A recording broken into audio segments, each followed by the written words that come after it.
লেখা কৃপণ।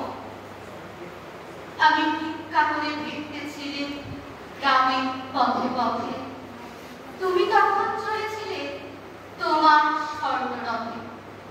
অপূর্ব এক স্বপ্ন সম লাগতেছিল চোখে মম। কি বিচিত্র শোভা তোমার, কি বিচিত্র সাজ। আমি মনে ভাবতেছিলেন কোন মহারাজ আজ শুভক্ষণে রাত পোহাল। ভেবেছিলেন তবে আজ আমারে দাঁড়ে দাঁড়ে ফিরতে নাহি হবে। বাহির হতে নাহি হতে কাহার দেখা পেলেন পথে। চলিতে রথ ধনু ধান্য ছড়াবে দুই ধারে। মুঠা মুঠা কুড়িয়ে নেব নেব ঘাড়ে ঘাড়ে। দেখি সহসা রথ থেমে গেল আমার কাছে।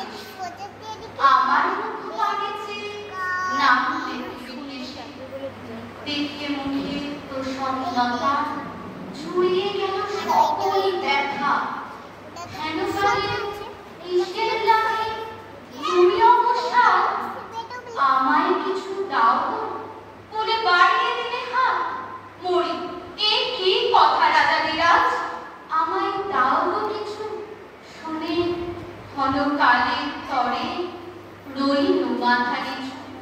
তোমার কি বা অভাব আছে ভিখারি ভিক্ষুকের কাছে?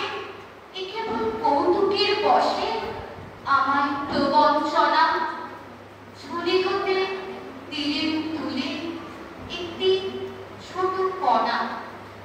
যবে পাত্রখানি ঘরে উজাড় করি, এ কি ভিক্ষা মাঝে একটি ছোট সোনার কণা দেখি।